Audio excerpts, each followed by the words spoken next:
My husband and I were married for 12 years before he passed away. We have 2 kids together. He also has 2 kids from a previous relationship. When he passed away, his ex expressed wanting to keep things the same and have the kids spending time together. However, she meant the custody schedule, indicating I still have her kids 50% of the time. I miss my husband and was always close with my stepkids, so I agreed. 3 years have passed and his kids are teens and I still want them in my life. However, I want to start forming my own habits, traditions and vacations without her input, such as vacations on her off time and not taking them, me not spending enough on birthdays and her asking me for money for their sports and interests. When I brought this up, she literally threw a fit and literally said I was abandoning them just like their dad. I'm showing my true colors. Clearly, I never loved them like I said I did. I explained they could still come over and would still have their rooms, but if I want to go to my parents, who live hours away, I don't want to have to clear it with her anymore because I also don't want them at my house unsupervised. Not because I don't trust them, but because they're still young. She has literally hired a lawyer and is trying to establish that I agreed to a custody arrangement and she wants child support since we always had more money. My husband had money set aside for his kids when we met, and when he died I sold his assets and split the dollars between all 4 kids. His life insurance was also split into 5 for all of us. The house was mine, so it was never written to be left to his kids. The estate lawyer set it up where they get money at a certain age and she got monthly amount to help raise them. I don't believe I owe her more. Some people in our life are split since it seems like I did agree to custody, but I was just trying to be a stable figure for them. Am I wrong for wanting her to screw off and not wanting to give her anything? This whole thing seems ridiculous, but her lawyer is attacking me. Not the idiot, she's trying to make you share in the rearing and the bill for her kids because you were their step-parent?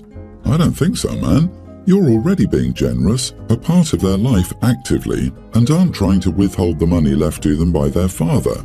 Plus, this was an agreement you made when husband died. Died? To hold you to that agreement 3 years later is a complete idiot move. There are very few widows or widowers who would have done what you did. I'm sorry you're having to struggle through this. It's not fair to you or any of these children. Exactly. She's ridiculous. I'm surprised a lawyer is entertaining this. That woman has been scamming you out of free babysitting for years. Stop this. The kids are old enough to catch up socially all they want. Don't give the leech any more blood. I would have nipped this in the bud a long time ago. You are under no obligation to co-parent these kids. If you haven't already, I would get a lawyer to stop her from harassing you and learn your rights. But I am curious, you watch her kids. Do your kids go to her place? Never. She said because they never visited her before my husband died, there was no reason for it to start now. I honestly think I have them that much still because they want to be here because she's always off doing her own thing. But if I ever took them somewhere on my time, she'd probably charge me with kidnapping. She and my late husband never married and had kids really young. My parents didn't like the idea of being young and dating someone with kids and suggested I break it off. I was pretty rebellious, so we got married after knowing him for 6 or 7 months before the wedding. Oh wow, I'm reeling. This is madness. I'm so sorry you've been taken advantage of so much. Wow, let her yell and fuss. You legally have no obligation to her or her kids. You are not blood related, you did not adopt them, and there is no legal tie. She's just upset that she can't fob them off on you anymore. Sit down with the kids, explain things, and go finally live your life. You're not the ex-girlfriend's kid's parent or guardian. You don't have any legal claim and no responsibility. Excuse me, can we do the math? Stepkids are teens. OP's husband died 3 years ago. They were married, not just together, but OP says married for 12 years. OP was dating her late husband while his ex was pregnant. I can't really blame her for being a bit hostile to OP generally and wanting to get everything she can out of OP's late husband's assets. Again, get a lawyer now. My 27 wife's 23 grandmother is downsizing and moving into a retirement community. Rather than put everything into storage and wait until she passes away, her grandmother is giving away everything that won't fit into her new home to her family. Part of my wife's loot was a French butter keeper. If you don't know what that is, I will try and explain. It's a ceramic bowl roughly the size of a large mug with no handle. The lid has a smaller bowl attached to it, and when you put it on, the smaller bowl fits inside the bigger bowl upside down. That is important to the story. The bigger bowl has some water in it. That keeps the butter cool and forms an airtight seal to protect the butter. I told my wife that it was really cool and I set it up. She said that I set it up wrong and she emptied out the water and flipped the thing upside down. About a week later I came home and she was crying because she broke it. A little butter had gotten between the two bowls and made them kind of tacky, I guess. When she picked up the outer bowl lid, the smaller one came with it. Butter does not make a good adhesive, so when it was a few inches up, the bottom came loose and fell. It hit at just the wrong angle and broke. My wife says I should have explained better why she was wrong. She said I let her break it to prove a point. She's upset with me for letting her break a gift. I don't know what she would have wanted me to explain. Gravity? The adhesive coefficient of butter? I showed her the right way and let her have her way when she called it dumb. I think if she really cared, it would have taken 5 seconds to YouTube a video of how to use the damn thing. Not the idiot. You can lead a horse to water, but she's projecting and is rationalizing because the item meant something to her and she messed up. It's a safe bet if you did anything else, she'd have accused you of mansplaining. She was content with her approach for a week and didn't realize how delicate and irreplaceable it was until it was lost. This. Older technology doesn't always work in a logical way to people today. She unilaterally decided that she knew better, messed with it, and eventually broke it through misuse. OP feels very I told you so about it, but it feels deserved considering her attitude is I broke it but it's your fault you didn't correct me when I called you dumb. But this isn't about the butter dish. She's coming to terms with her grandma coming to the end of her life and she broke what she'd been gifted to remember her by. Your wife is feeling stupid and guilty. You don't need to add I told you so into the mix. It isn't necessary, it isn't helpful, and it isn't kind. This isn't the time to gloat or point fingers. She shouldn't have shifted the blame, but this is an emotional time for her. Have some compassion. I will host the event myself and I'll do that for a while. In our family, we rotate who hosts the family event. This Halloween party is being done by my son and everyone was invited but his sister. She, Amy, cheated on her long-distance boyfriend about 4 months ago. I don't approve of what she did, it was crappy of her.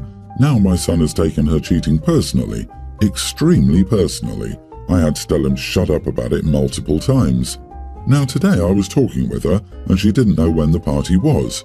I called up my son and he told me she wasn't invited. I told him I wouldn't be going if everyone in the family was invited besides her. This is when the argument broke out. He called me some creative names for defending the cheater of the family. I hung up after that. I told my husband what happened and he also is not going now. My son is angry and I'm getting messages for not going to the party. Edit, he's 28 and she's 23. I've talked to him about it and he can't stand cheaters, his exact words. She already apologized to the ex and then they broke up. She didn't hide it. His attitude about this makes me think this will be a problem with him for a long time. I kind of wonder if I should mention that his uncle, who was invited, also cheated before. That was years ago. Son has been married for the last 3 years. Hasn't been cheated on, and to my knowledge, she wasn't dating his friend. They haven't even met. Not the idiot. What your daughter does in her relationships is none of your son's business. Cheating sucks for the other person, but it's up to her to deal with that and learn from it. Your son is free to give his opinion about it respectfully if she asks for it, but shaming her, not allowing her to come to his party, and acting like he was the one being cheated on is way too much. Your son sounds like an idiot. You were right to side with your daughter. It shouldn't be affecting your son so much, and the fact that it does is weird and he needs help. I wonder if he's reacting so severely because he's a cheater too. Most of the hypocrites I know who preach how wrong cheating is are being unfaithful themselves. Maybe check on his wife, because I'm getting yikes on a bike vibe. Agree. He's ruining his relationship with his sister, possibly permanently, over something that has nothing to do with him or anyone else in the family. As their mother, she really shouldn't sit back and let that happen, and it sounds like their father is also taking a stand. This won't just impact the Halloween party, but every family event for the rest of their lives if the son keeps acting this way. What your daughter does in her relationships is none of your son's business. That's a weird and sweeping statement. She cheated on her partner, and he's not allowed to have an opinion about that. Not allowed to consider how that might reflect on her character. You are the idiot, OP. It's his home and he can invite anyone he wants. You're pretty much saying who your favourite kid is. If that's the decision you want to take, good for you, but live with the consequences. The ex and I divorced over a decade ago. At the time, we were making about the same amount of money, so we agreed to share custody, shared cost of raising the children, and no child support. She married a guy who was making more money than me, so they could take my kids to places and do things I couldn't at the time. I contributed as much as I could then, the ex covered the rest.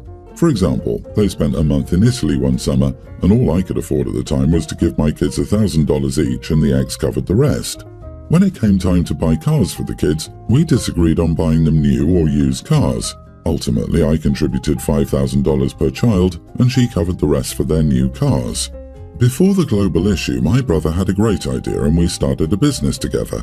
Our business grew during the global issue and it's increased every month since then. Last month, my youngest asked me to help her pay for grad school. I told her I covered the entire cost and she was very happy. I guess word got back to the ex and she called me last week asking where I'm getting the money since she thought I was still at my old job and knows that the old salary could never allow me to be that generous. I refused to answer her questions and we had a huge argument. She demanded I pay her back for covering my share of the children's expenses during our divorce if I had money. I told her to go ahead and hold her breath while waiting for my check because our divorce was finalized and the kids are all over 20 now. Not the idiot. It sounds like you consistently contributed to their educations, health, and you had 50% custody. The fact that she spent more on luxuries is her choice, i.e. new cars instead of used, month-long vacation. Even then you also sent what you could. Child support is for the children and you paid for them when they were growing up. Not sure what her logic is. Her logic is, I want money. It's dumb anyway because she only received money before for the children. He's giving money directly to his child now. She really feels entitled to a payout now? That's absurd. It would be like you demanding intimacy from her second husband. Any judge would laugh in her face and tell her not to waste their time. You don't owe her squat. Divorce is finalized and you started the business afterward anyway. She remarried as it is, and as far as I know that disqualifies you from alimony from the previous spouse, and the kids are older than 18.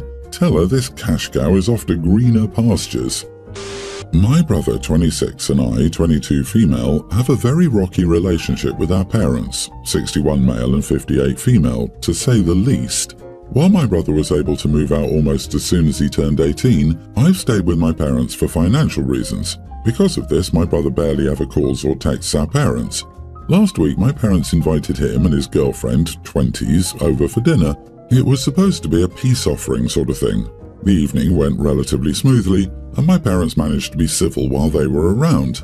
That changed when my brother and his girlfriend left, though. Almost as soon as we were alone, my mother started going off about how she didn't like the girl and was sure she was somehow taking advantage of my brother. For context, both my parents grew up poor, but are now doing very well for themselves. Mom continued about how that girl was just using my brother. This didn't sit well with me because the woman she was accusing wasn't there to defend herself and because I know how much my brother cares for her. I challenged my mom on that, but she pushed back about how she knows girls like that and that boys like my brother have to be very careful. She didn't flat out call her a gold digger, but it was very much implied. Dad didn't really say anything himself, but he kept nodding along and pretty much agreeing with what my mother was saying. Again, none of this sat well with me, so once I got a moment alone, I called my brother and told him everything. He thanked me for telling him and has apparently blocked my parents everywhere. My parents asked if I told him what they said and I didn't even deny it. They're now accusing me of betraying them and saying that I wasn't supposed to share what they consider to have been a private conversation. They also kept saying how I should put family first, and that's what they were doing when they voiced their concerns about the girlfriend. So, am I the idiot? Edit, we are very much not rich, we're upper middle class at best. Compared to how my parents grew up and my boyfriend's girlfriend lives, I guess we are rich. Also, it's pretty crappy to assume that every poor person dating your child is a gold digger. That sounds like elitist BS, but maybe that's just me. As to why I don't trust their judgment, I'll just copy and paste the list of people my brother and I dated, along with my parents' reasons for disapproving of them. A guy who wore ear enlargers. A guy who had long hair. A girl who had short hair. A girl who had autism. A girl who didn't share their religion. A girl who comes from a low-income family. Not the idiot. There's a reason you both have rocky relationships with them. Whether it was a private conversation or not, they still disrespected your brother and his girlfriend who didn't do crap. They will never change and need to know not everyone who gets with someone rich is there for the money. They wouldn't have said anything bad if they really wanted to improve the relationship. I have family members who sound identical to OP's parents. They never change, and when you finally think they're being nice, it turns out they were speaking badly about you behind your back the whole time. People like this don't change and cause so much misery in the lives of others. They weren't doing crap to protect your brother because it was all behind his back. If anything, they likely would have weaseled their way back into his life, only to mistreat his girlfriend or any girlfriend they didn't approve of. I've been in the exact same situation your brother is in, OP. I have a strained relationship with my father and his partner, and they decided to voice some unkind, untrue things about me and my SO in full earshot of my sister, and she told me afterward. While it did burst the bubble, I thought the meeting went well and they were finally happy for me. I was thankful she told me so I could finally set clear boundaries and stop letting myself get walked all over by people who don't have my best interests at heart. They also keep saying how I should put family first. You did. Your brother is family. OP, I would start working on an exit plan and then go low contact when you leave. I'm glad you have your brother's back, and hopefully when you move out, you can spend more time with him.